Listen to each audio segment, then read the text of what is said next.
Hi guys, good day. Good day sa inyong lahat guys. Ayan, halika dito ate, dali. Meron kaming 500 pesos tapos pinabili ko siya ng bigas. Sabi ko, 2 kilo lang muna, 2 kilo lang muna. 2 kilo lang muna kasi bibili nga tayo, yung plano ko, ng isang sakong bigas. Okay? Kasi sumahod tayo kay Meta. Ayan, sumahod tayo. Diba? Sandali, i-arrange muna natin yung sinina na yan. Natatakot siya kasi baka magalit ako pero ayan, nagsumbong siya sa mama niya. Okay, tapos ngayon, Sumbong na nawala. nawala. Pagdating ko, halatang-halata na may problema sila. So sabi ko, bakit ako magagalit? 'Di ba? Meron tayong natanggap na blessing. So yung nawala, malaki din naman yung kapalit.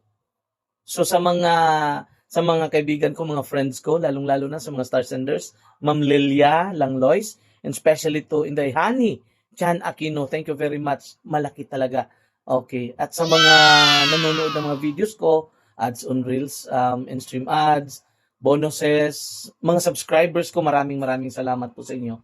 Guys, hindi ko na iisipin, wag mo na yung isipin ate, yung magkano yun, 200 pesos. Malaki na yun, pero yung, di ba, yung taong din naman na nakapulot nun is baka mas nangangailangan pa. Tayo naman ay palaging nangangailangan, but this time, paubayan na natin, bigay na natin yun sa kanila.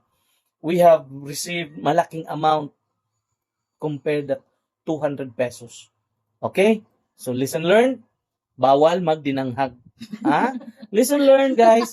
Bawal magdinanghag. Anong tawag dun sa Tagalog ang danghag? Bawal magsuot ng bulsa. Kala mo Bawal lang. ang bulsa. Musag si Prido. Oo. Bawal, yung, ano sa Tagalog ang danghag? Yung, bawal ka, patanga-tanga daw. Basta, bawal dumanghag ngayon guys kasi yung mga tao nga maraming nangangailangan ng pera. So, ito, ibibigay ko po to sa wife ko guys. Ayan. Hindi naman sa pagmamayabang, ibibigay ko talaga to. Look at that. Dito na lang. Okay, shopping ko na ugma sa Daysan. Ayan. O, diba? Thank you. Okay.